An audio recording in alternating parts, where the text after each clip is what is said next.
E aí eu falei, olha só como agem os marqueteiros. Na hora ele olhou e veio. Eu tenho o vídeo, cadê o vídeo? Deixa eu mostrar o vídeo. Já viram o vídeo, né?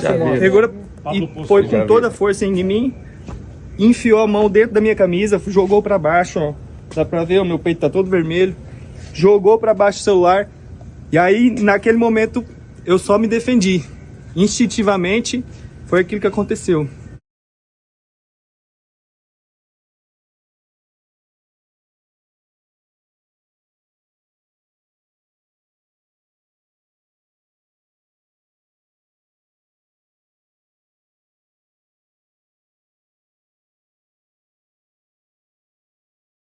Olá, Adolfo Vaz aqui.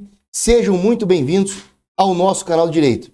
E aí, o que os senhores acharam dessas imagens que acabamos de mostrar? Quais possíveis crimes aconteceram na conduta dessas pessoas? Vamos analisar tudo aqui nesse vídeo. Mas eu preciso fazer a ressalva de sempre. Este é um canal de direito, é um canal educativo. Nós pegamos fatos da vida real, exemplos da vida real, para estudarmos direito.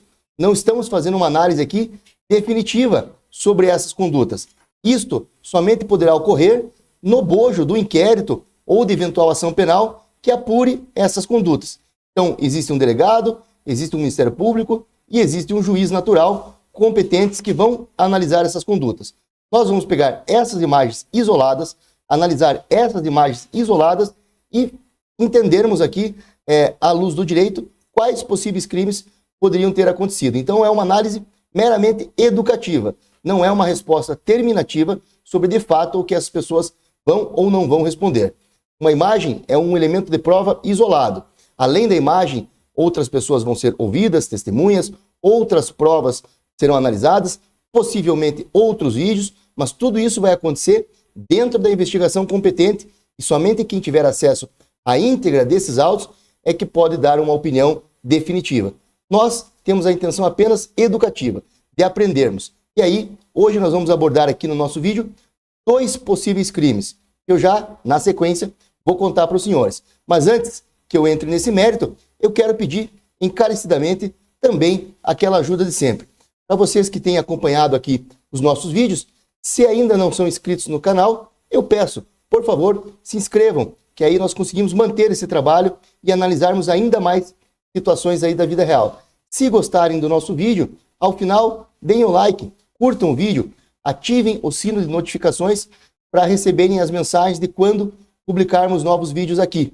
E, por fim, quero a opinião dos senhores. Quero que os senhores comentem aqui embaixo o que acharam das imagens, o que acharam da nossa análise. Estou ansioso para ler todas as mensagens e melhorar os nossos vídeos a partir delas. Vamos lá. No primeiro vídeo, nós vemos uma pessoa desferindo um soco em outra pessoa, na região do rosto, e imediatamente produzindo um corte ali. É possível ver, né, nos vídeos completos, sangue respingando, e as notícias que se sucederam a esses fatos dão conta de que houve ali algum tipo de lesão no olho dessa pessoa, além dela ter precisado de alguns pontos no rosto. Então, qual crime este tipo de conduta se enquadra? No artigo 129, caput do Código Penal, que diz o seguinte: ofender a integridade corporal ou saúde de outrem, pena detenção de 3 meses a 1 ano. E qual crime estou falando? Do crime de lesão corporal leve. Por quê? Porque esta lesão, aparentemente, pelo que nós temos acompanhado, não vai retirar esta pessoa de suas atividades habituais por mais de 30 dias. Se esta pessoa precisasse submeter a algum tipo de tratamento médico, ou se a lesão produzida lhe impedisse de seguir normalmente com sua vida por mais de 30 dias, nós teríamos a conduta prevista no parágrafo 1º do artigo 129, que é a lesão corporal de natureza grave, que diz o seguinte: se resulta, ou seja, se do resultado dessa lesão, incapacidade para as ocupações habituais por mais de 30 dias, aí a lesão corporal seria grave. Inciso 2, perigo de vida, se esta lesão trouxe risco de vida à pessoa. E esse perigo de vida tem que ser atestado por um médico. A pessoa tem que ser submetida a um tratamento médico e E lá, nos exames médicos, no parecer do médico, na análise médica, tem que constar que em algum momento esta lesão trouxe risco de vida para a pessoa, um risco real. Terceiro inciso do parágrafo 1º do artigo 129. Debilidade permanente de membro, sentido ou função. O que seria uma debilidade permanente de membro? É alguma lesão que trouxesse um dano aos braços ou pernas da pessoa para sempre, de forma permanente. Ou seja, alguém me lesionou no braço e esse meu braço nunca mais vai funcionar como ele funcionava pelo resto da vida. É uma debilidade permanente. Debilidade de sentido. O que é debilidade de sentido? É nossa visão, nosso paladar, nossa audição, nosso olfato. Se algum desses sentidos, ou tato, se algum desses sentidos, dos 5 sentidos, ficar debilitado de forma permanente, também teria uma lesão corporal de natureza grave. Ou debilidade de função. E aí é um conceito mais aberto, mas significa que, de alguma forma, esta lesão vai atrapalhar as minhas funções para sempre. Eu talvez não consiga segurar mais como eu segurava, no caso de lesão do braço, por exemplo, ou talvez eu passe a andar mancando, a minha função de caminhar está abalada de forma permanente, aí nós teríamos uma lesão corporal de natureza grave. Parágrafo 2º. Se resulta incapacidade permanente para o trabalho, a lesão que foi produzida em mim me impede de trabalhar de forma permanente. Eu nunca mais vou conseguir voltar ao meu trabalho. Aí nós teremos uma lesão corporal de natureza gravíssima. Ou uma enfermidade incurável. A ofensa à minha integridade física foi a transmissão de uma doença para mim que não tem cura. Então, o autor está ofendendo a saúde de outra pessoa, transmitindo para ele uma doença incurável e, portanto, é uma lesão corporal de natureza gravíssima. Se resulta perda ou inutilização do membro, sentido ou função. Aqui merece uma explicação sobre essa distinção. Digamos que alguém machuca o meu braço e aí o meu membro não vai funcionar adequadamente pelo resto da vida. O funcionamento dele está com algum tipo de dificuldade imposta por essa lesão. Eu tenho uma debilidade do meu membro, lesão corporal de natureza grave. Agora, a lesão decepou o meu braço, tirou o meu braço de mim. Eu não tenho mais esse braço. Aí a lesão corporal é de natureza gravíssima, porque é o inciso 3º do parágrafo 2º. Perda ou inutilização do membro, sentido ou função. Eu perdi o meu braço, eu perdi o meu membro. Ou essa lesão paralisou totalmente o meu braço. Meu braço não funciona mais, não presta para mais nada. Aí é uma inutilização do membro, não é uma debilidade. Se o membro está comprometido, é uma debilidade, lesão corporal de natureza grave. Se eu perdi o meu membro, ou se a função dele foi totalmente extirpada, ele não funciona mais, eu tenho uma perda da função ou uma perda do membro, e aí é uma lesão corporal de natureza gravíssima. Segue a mesma regra para sentido ou função. Então, por exemplo, a lesão machucou o meu olho ainda enxerga, mas ele enxerga 80%, 90% do que seria o ideal. Eu tenho uma debilidade, eu perdi 10% da minha visão. Lesão corporal de natureza grave. Agora, eu fiquei cego da minha visão, eu perdi a minha visão.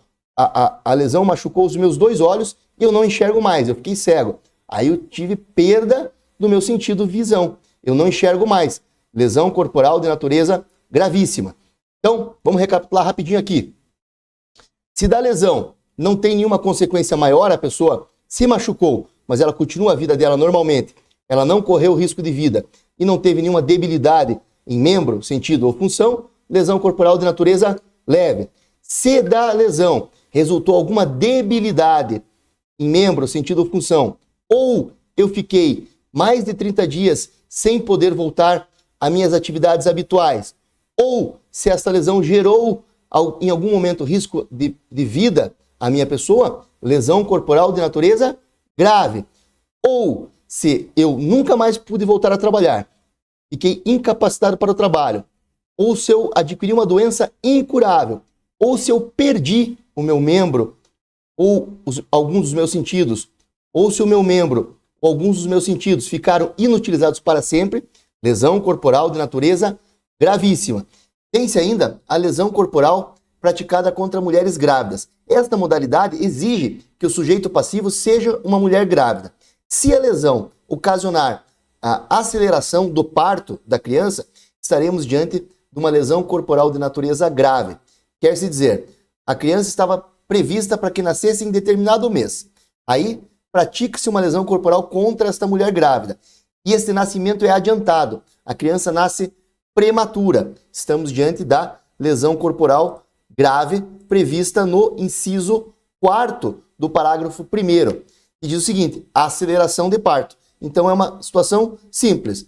Você agrediu uma mulher grávida e a criança que ela estava esperando nasceu antes da hora. A lesão será considerada grave, ainda que não produza nenhuma outra consequência nesta mulher. Bastou acelerar o parto que a lesão será considerada grave. Agora, se a lesão fez com que esta mulher perdesse o seu filho, a criança no seu ventre falecesse, viesse a óbito, provocasse então o aborto, a lesão provocou o aborto nesta mulher, aí a lesão será considerada gravíssima, prevista no inciso 5º do parágrafo 2º. Então, esta modalidade de lesão tem como sujeito passivo a mulher grávida. Se caso ela tiver o seu parto acelerado, lesão corporal de natureza grave. Se houver a morte do feto, a morte da criança ainda no ventre da mulher, a lesão será considerada gravíssima. Por último, ainda aqui tratando de lesões corporais graves ou gravíssimas, temos mais uma hipótese de lesão corporal gravíssima, que é a deformidade permanente, prevista no inciso 4º do parágrafo 2º do artigo 129 do Código Penal. O que é a deformidade permanente? É uma lesão que tem relação com a estética, com o visual. Ela deixa uma marca na vítima que causa repulsa, causa asco, causa espanto em quem posteriormente vai ver esta lesão. Então imagine neste exemplo aqui, do caso concreto que nós estamos tratando. A vítima sofreu um corte no supercílio. Este corte, apesar de ser talvez uma marca permanente, não é algo que vai trazer assim um asco, uma repulsa. Nós não vamos olhar para a pessoa e falar: oh, meu Deus, que coisa mais feia. Então não é uma deformidade permanente. Agora vamos imaginar aqui uma lesão praticada com fogo, ácido, ou um corte muito violento que faça uma cicatriz enorme na face da pessoa, fica aquela coisa que chama a atenção e causa ali espanto nas pessoas que veem.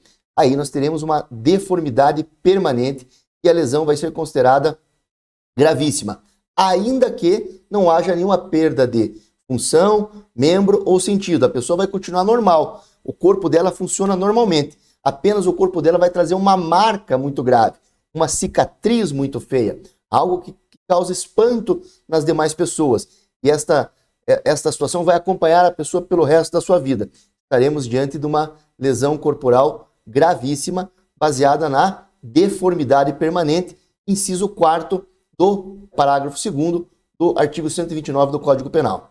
E aí nós temos a última modalidade de lesão, que é a lesão corporal seguida de morte, que é quando alguém tem o dolo de lesionar, ele machuca uma pessoa, ele não tem a intenção de matar, tem a intenção apenas de machucar, a intenção apenas de ofender a integridade corporal de outra pessoa, só que esta lesão se agrava e acaba produzindo o resultado morte. Aí nós teremos a lesão corporal seguida de morte. E diz o seguinte: se resulta a morte e as circunstâncias evidenciam que o agente não quis o resultado, que eu acabei de falar, não tinha o dolo de matar, a pena vai ser de 4 a 12 anos de reclusão. Então eu lesiono alguém e essa pessoa vem a óbito, vem a falecer em razão dessa lesão. É muito comum, não. É um exemplo citado nos tribunais, justamente essa situação do soco. Eu vou lá e dou um soco numa pessoa. Minha intenção é lesionar. Só que a pessoa cai com esse soco e bate a cabeça em algum lugar e acaba falecendo. Numa situação em que eu não quis esse resultado e nem assumi o risco de produzi-lo. Eu tinha a intenção apenas de dar o soco e não imaginava que essa pessoa podia cair e bater a cabeça numa quina de mesa ou algum objeto que estava por ali. Mas isso aconteceu e a pessoa acabou morrendo. Então eu vou responder pela lesão, porque eu tinha intenção de lesionar. Não vou responder pelo homicídio, porque eu não tinha intenção de matar. e vamos supor aqui, vamos predispor que também não tinha assumido o risco desse resultado morte, e vou responder pela lesão corporal seguida de morte. Voltamos ao caso aqui concreto que estamos analisando. Me parece se tratar de uma lesão, aparentemente, pelas notícias trazidas até o presente momento, de uma lesão corporal de natureza leve. Houve ali um corte no supercílio que precisou de pontos para curar este corte. Houve notícias ali do descolamento da retina, depois a própria vítima falou que houve descolamento de algum outro órgão ali, de alguma outra parte do olho, que não seria necessariamente a retina, mas isso não atrapalhou essa pessoa de continuar os seus trabalhos naturalmente, continuar a sua vida naturalmente. Ela sofreu uma lesão, há um crime previsto para isso, mas é o crime de lesão corporal leve, prevista no caput do artigo 129. Processamento desse crime é no juizado especial criminal. É um crime de menor potencial ofensivo, porque a pena não ultrapassa 2 anos de reclusão. É uma pena de detenção de 3 meses a 1 ano. Vai lá para o juizado especial, lá tem um rito próprio, uma primeira audiência de conciliação, depois é possível a oferta de uma transação penal para o agressor, e caso o agressor não aceite essa transação penal, queira defender a sua inocência, e aí segue seu processo nos trâmites do juizado especial criminal. Nós teríamos aqui ainda uma outra forma de lesão corporal, uma outra modalidade de lesão corporal, que é a prevista no parágrafo 9º do artigo 129, que é a lesão corporal na modalidade de violência doméstica e familiar. Só que nós não vamos abordar essa lesão aqui nesse vídeo. Vamos deixar alguma coisa para falar em outro vídeo, caso os senhores se interessem. Então, se alguém acompanhou até aqui, assistiu tudo que nós falamos, nós estamos aí com mais de 20 minutos de vídeo. Os senhores acompanharam até aqui e querem saber sobre lesão corporal na modalidade de violência doméstica, comentem aqui embaixo e a gente faz um vídeo específico sobre essa lesão. E agora vamos analisar então os 2 outros vídeos. Primeiro, a entrevista, em que o possível agressor da lesão corporal que tratamos disse que agiu de forma a se defender. A suposta vítima da agressão teria, primeiramente, rasgado a camisa dele, machucado o peito dele, agido ali de alguma forma que ele interpretou como uma agressão injusta e se defendeu a partir dessa agressão. Então, em resumo, este possível agressor está apresentando uma tese defensiva baseada na legítima defesa. Não é objeto do nosso estudo aqui. Legítima defesa nós analisamos no caso do Datena com o Marçal. É um vídeo que consta aqui no canal e ali nós explicamos bem o que é legítima defesa, quais são os seus requisitos. Recomendo fortemente que, caso os senhores queiram saber sobre a legítima defesa, assistam esse vídeo e com certeza os senhores vão aprender sobre esse instituto. Mas, pegando a fala do assessor, ele disse que agiu em legítima defesa. Não vamos entrar neste mérito aqui agora. Vamos entrar no mérito sobre a situação que justificaria essa legítima defesa, que seria esta ação violenta na camisa, no colarinho, no peito do agressor. Ele apresentou isso como uma justa causa para legítima defesa. Depois, nós pudemos observar num vídeo que circulou aí também nas redes sociais, no YouTube, nos noticiários, que uma terceira pessoa teria talvez mexido nesta camisa, mexido ali no peito do agressor, para que posteriormente ele pudesse usar isso como argumento e se defender, alegando justamente o que nós falamos aqui, a legítima defesa. É sobre esta situação que nós vamos fazer a análise. Não vamos analisar a legítima defesa. Como eu disse, no vídeo da cadeirada do Datena no Marçal, lá a gente aprofunda bastante sobre a legítima defesa. Aqui nós vamos analisar a seguinte situação hipotética a partir desses vídeos. A partir desses vídeos, não é possível chegar a conclusões maiores. É só um inquérito mesmo que vai dizer. Mas vamos pegar uma situação hipotética a partir deles, que é a seguinte: se eu adultero uma cena, adultero o corpo de alguém, adultero a roupa de alguém, para depois usar isso como um argumento de defesa numa eventual ação penal, no âmbito de um eventual processo penal, eu estou cometendo algum tipo de crime? Há uma previsão criminal para essa situação? Ah, sim, senhores. Chama-se fraude processual. Esta fraude processual possui um outro nome, mais técnico, se chama inovação artificiosa no processo. está prevista no artigo 347 do Código Penal. Vou ler aqui para os senhores. Inovar artificiosamente na pendência de processo civil ou administrativo o estado de lugar, de coisa ou de pessoa com o fim de induzir a erro o juiz ou o perito. Então eu altero uma situação de fato envolvendo um lugar, envolvendo uma coisa ou envolvendo uma pessoa. Então, por exemplo, se eu cometo um crime em um determinado espaço, dentro do meu escritório, por exemplo, e antes que a polícia chegue, eu adultero as coisas que estão no escritório para que posteriormente no processo penal eu consiga induzir o juiz da causa em erro ou eventualmente um perito da polícia científica em erro, eu estarei cometendo este crime aqui da fraude processual previsto no artigo 347. A mesma coisa acontece se eu adulterar uma coisa. Então, por exemplo, se eu rasgar uma camisa com o intuito de dizer que alguém sofreu uma agressão e essa agressão está provada por esta camisa rasgada, eu estou adulterando uma coisa, eu estou cometendo o crime de fraude processual. Ou ainda, se eu altero o estado de pessoa, que é, por exemplo, eu quero justificar que eu agi em legítima defesa. Então, eu faço uma autolesão, eu me machuco, eu lesiono o meu corpo para depois dizer, foi a pessoa que me lesionou, a pessoa que me machucou, a pessoa que me atacou primeiro, e aí eu agi em legítima defesa. Eu estou alterando, depois do eventual crime acontecido, uma situação envolvendo pessoa, no caso eu mesmo, para induzir possivelmente um perito, que vai talvez fazer um laudo de lesão corporal, ou até mesmo o juiz, na eventual ação penal no futuro, para tentar fazer ser aceita a minha tese de legítima defesa, por exemplo. Mas vamos lá. Nas aulas de princípios de direito penal, eu disse que não pode haver interpretação analógica em malefício do réu. E o artigo 347 do Código Penal diz que inovar artificiosamente na pendência de processo civil ou administrativo. Não está falando de processo penal aqui e não está falando de investigação penal, ou seja, do inquérito policial. Como é que eu estou dizendo que essa pessoa vai responder nos casos penais também? Por quê? Porque nós temos aqui o parágrafo único do artigo, que diz o seguinte: se a inovação se destina a produzir efeito em processo penal, ainda que não iniciado, as penas aplicam-se em dobro. Então, no processo penal, é ainda mais grave do que num processo civil ou administrativo. E aí, pode-se argumentar alguns dizendo o seguinte, mas não há processo penal ainda.